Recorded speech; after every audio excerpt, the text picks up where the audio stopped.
So week 10 is officially upon us in the NFL season. Let's go ahead and take a look at the upcoming matchups, and I'll give you guys some of my predictions. Hello everyone, and welcome to the Sports Porch.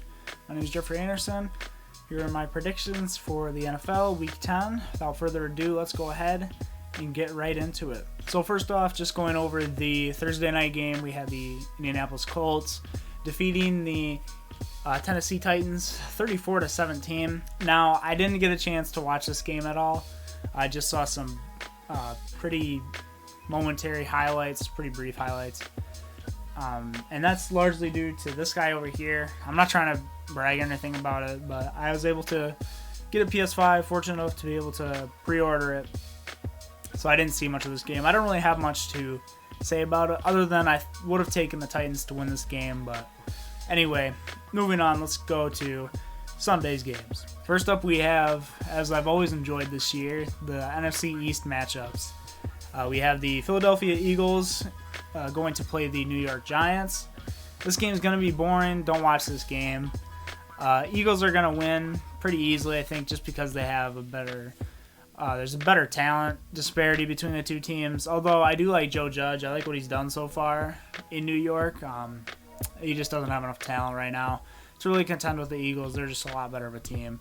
I'm going to take them to win this game by 14. Next up, another easy matchup. We have the Jaguars going to Green Bay to play against my Green Bay Packers. This should be another easy win for Green Bay. Jags are too young, too terrible on defense. Aaron Rodgers is going to shred them to pieces, especially because of the fact that Green Bay had some extra rest, considering the last time they played was on Thursday versus Sunday. So this is going to be a bit of an ugly one to watch if you're a Jaguars fan. Really sorry for you. Packers are going to win this game by 17. Next up, we have the Washington football team taking on the Detroit Lions. This has some potential to be a close game, mainly due in fact to that Washington defense that is very young but also extremely good at generating pressure. While Detroit has struggled on defense this year, I think that their offense is good enough to be able to overcome that young prowess of the Washington defense, especially with a veteran quarterback such as Matthew Stafford. And because of the fact that Washington's offense is still pretty bad, I would say, even with Antonio Gibson and Terry McLaurin. Alex Smith is okay, but he's obviously not the answer going forward in Washington. I think that's pretty clear. So I'm going to take the Lions to win this game, barely by a touchdown. Next up, we've got the Texans going to play the Cleveland Browns. This should be an interesting game for Houston, but not really one that I can see them winning. Their run defense is absolutely atrocious. Meanwhile, Cleveland is, even with Nick Chubb out, even though I'm pretty sure he's going to be activated in the next coming weeks, they're still really good at running the ball. Kareem Hunt and Dearness Johnson, my gosh, why can I not say that name, are doing fairly solid in that backfield. I honestly expect at least 150 yards rushing from Cleveland in this game. That run defense is not very good for Houston. Although I do expect Deshaun Watson to be able to keep them in this game. So it's not going to be a blowout, but I still think that the Browns have the upper hand in this matchup. I'm going to take them to win this game by 9 points. Next up, we have an NFC South matchup between the Tampa Bay Buccaneers going to play the Carolina Panthers. Now, this should be, in theory at least, a bounce-back game for Tampa Bay after they got smacked on Sunday night last week by the Saints. However, the Panthers will play them tough. Don't count them out as a pushover, although they don't necessarily have the talent of the teams that are around the league. Matt Rule's done a really good job coaching them. Joe Brady versus Todd Bowles is going to be an excellent matchup. For those of you who don't know, that's the offensive coordinator for Carolina and the defensive coordinator at Tampa Bay. Two guys who are really some of the best at what they do. So even with the clear talent disparity on the rosters, I think that this will be an entertaining game to watch, especially seeing as to how the Bucs bounce back against an opponent who will play them fairly close, especially considering that this is a divisional matchup and because Carolina is at home. With all that being said, I'm still going to take the Bucs to win this game by 10 points. Next up, we have the Chargers going to Miami to play the Dolphins, and I debated on whether or not to put this as a game of the week for me, and after some heavy consideration, I'm going to give it game of the week status. This should be a fun game to watch, mainly because of the two rookie quarterbacks in this, being Justin Herbert and Tua Tagovailoa. Now, I think that the real matchup here to watch for is how Justin Herbert will do against Brian Flores and this defense. We saw last week Flores frankly humiliate, or was that 2 weeks ago? Not 2 weeks ago. Basically humiliated Jared Goff. Because for those of you who don't know, Miami really likes to run man coverage a lot, having single coverage on guys across the field, bringing a lot of pressure, and I expect him to do a lot of that in this game as well. And it'll be interesting to see how the rookie quarterback Justin Herbert is able to handle that. And with that defense, I'm expecting Miami to win this game, especially with how well Brian Flores does in general against younger QBs in the league. This is, like I said before, though, a really good window into Justin Herbert's growth as a quarterback, and it'll be interesting to see how he fares against a really good, underrated, in fact, I would say, Miami defense. However, I'm still going to take them to win this game by a touchdown. Next up, we've got the Denver Broncos going to play in Vegas against the Raiders. I think the Raiders are going to win this game pretty easily. They are just firing on all cylinders, especially on the offensive side of the ball. The defense still is very shaky, but they're at least playing hard. They're playing their tails off for John Gruden. He's really done a fantastic job this year in Vegas, and I think that they're going to take the wind out of Drew Lock's sails in this game. So I have the Raiders winning this game by 10 points. Then we have what is my de facto game of the week. The Buffalo Bills going to play the Arizona Cardinals. Now, this is an exciting game between two young quarterbacks who have really this year stepped up for their teams. Josh Allen is this super crazy arm talent, just chucks the ball down the field like no other. He's really something exciting to watch. Meanwhile, Kyler Murray is this young, exciting, dual threat quarterback who is similar to Lamar Jackson, but throws a way better ball, although he doesn't quite run as well as Lamar. But every time I watch Kyler Murray play, I'm always fascinated. He's one of my favorite young quarterbacks to watch in the league right now. He is, every time I get a chance to watch Kyler Murray, I do. This game is going to be a bloodbath. It's going to be a shootout, no matter what the outcome is. I feel like it's going to be a really high-scoring game. Both of these defenses are kind of iffy, though I think right now I saw Josh Norman just got diagnosed with the virus, so I don't know if maybe I'd give the slight edge to Arizona in that respect. Budda Baker is playing out of his mind as of late, and I think coupled with that, home field advantage as well. Rushing game is a little better.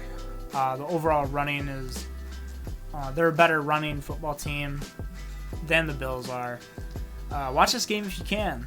I'm going to take the Cardinals to win this by a field goal. It's going to be a really close affair no matter what. Next up then we have the 49ers going to play the Saints. This should be a pretty easy win for Drew Brees and the Saints. They had a really standout game last week, honestly. This was definitely their best performance of the year. I was very wary of them before that performance because they'd beaten teams, but they hadn't necessarily put their foot down. And last week, they really put their foot down. They kind of put the league on notice, I would say, as a true playoff threat. And with the fact that the 49ers still have everybody in the hospital, basically, and they're traveling to New Orleans to play this game, Saints are going to win this by 10 points. Next up, we have another one of my games of the week, this being the Seahawks going to play the Rams in a divisional matchup. This is an exciting game between two different offenses, one that's really good at passing the ball, one that's really good at running the ball. This will be a true test for the Seahawks to see how they can bounce back. They really got punched in the mouth last week by the Bills, but with the Rams coming off of their bye week, defense being significantly better than the Hawks, who just have one of the worst defenses in the league to this point, honestly. They might bounce back, but still really bad on that side of the ball. I think Russell Wilson will keep them in this game. He is still, to me, the MVP frontrunner, even after some shoddy weeks, the past two mainly. But I think that's more because of the fact that he's sort of feeling the pressure right now. He sort of feels he needs to carry the team because of how bad that defense is. He's playing rushed. impatient, things of that nature. So Russell Wilson will still make this an exciting game, but I'm going to take the Rams to win by a touchdown. Then we have another one of my games of the week that is going to be a little surprising to people when I say it, because they won't be expecting it to be. And this is the Bengals going to play the Steelers. Now, you're probably wondering why I'm saying this game out of any. The Steelers should win this easily. They're undefeated, yada, yada, yada. Well, because the Bengals have Joe Burrow on their team. Joe Burrow, to me, has looked outstanding this year. He has not really made many mistakes as young quarterbacks have. We've seen it from Justin Herbert. He's had some pretty big mistakes, although he still is great, don't get me wrong. Lamar Jackson, Kyler Murray, we've seen these guys all have mistakes this year. We haven't really seen that from Joe Burrow. He is absolutely fantastic. If he doesn't win the Offensive Rookie of the Year, I will be very disappointed because he's playing out of his mind. He's going to be a great quarterback for years to come. He's going to be great. Along with this, they also just came off of their bye week, so they've had extra time to prepare for this game. And look to this game for Joe Burrow, especially as sort of, like I said with Justin Herbert earlier, sort of a focal point of where he's at in his development as a quarterback, because he's playing with a depleted offense, mainly that offensive line. There's going to be a lot of pressure in his face from guys like TJ Watt, so it'll be interesting to see how he does against this excellent, frankly, Steelers defense that really likes to frustrate and confuse younger quarterbacks. Steelers do have home advantage, and they're still the better football team for sure, so I'm going to take them to win this game by a touchdown, but do not count the Bengals out with Joe Burrow on the team. And then we have the Sunday night game between the Ravens and the Patriots. Don't sleep on this game, honestly. Even with how bad the offense is in New England, Bill Belichick is so good at confusing young quarterbacks, and we saw this last week against Pittsburgh with Lamar Jackson, who's obviously on the Ravens, playing against the Patriots this week. You think in that game, if Lamar had played a little better, then Baltimore would have won that game. However, he had, I think, 4 turnovers on the day? Something close to that. If I'm wrong about that, I'll flash it on the screen here somewhere. But my point is that Lamar, it seems, right now, is sort of not playing like himself. He is trying to stand in the pocket and prove the doubters wrong about him. Be like, you know what, I can stand in here and throw the ball in the pocket, when that's not really his style.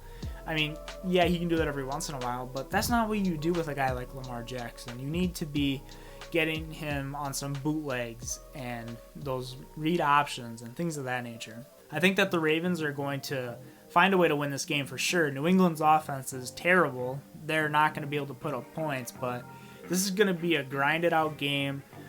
The Ravens, you're going to see, are going to leave the stadium tucking their tails and running out of there with a win. I think they're going to win by a touchdown, but it'll be an ugly game and almost similar to last week with the Steelers versus the Cowboys. And then the final game of the week on Monday night, we have the Vikings going to Chicago to play the Bears. I think that the Vikings are going to take the win here. They have looked a lot better in the past couple of weeks. Dalvin Cook has been cooking. He is going to offset what is a very good Bears defense. And the Bears are going to do what they've done since 2017, which is waste their Super Bowl level defense with terrible QB play. It's really a shame, honestly, to see guys like Khalil Mack and Akeem Hicks be completely wasted because of the fact that their quarterbacks suck, honestly. I think if you're Chicago this offseason, you've somehow got to find a way to get a guy like Justin Fields or even Trey Lance or Zach Wilson in the draft. They need someone new in there. Obviously, Trubisky or Foles isn't the answer. Mini rant over. Vikings will win this game by 10. Only 10 because they still are going to Chicago. There's home field advantage there. And because of the fact that it's a divisional matchup.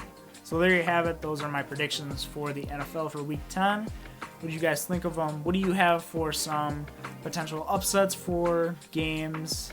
Some potential games that you think will be close that I necessarily didn't? Leave your picks in the comments below. Let me know what you thought of the video in general. If you liked what you saw, you can subscribe for more NFL content to come in the future. Anyway, thank you guys so much for watching, and I will see you guys on the next one.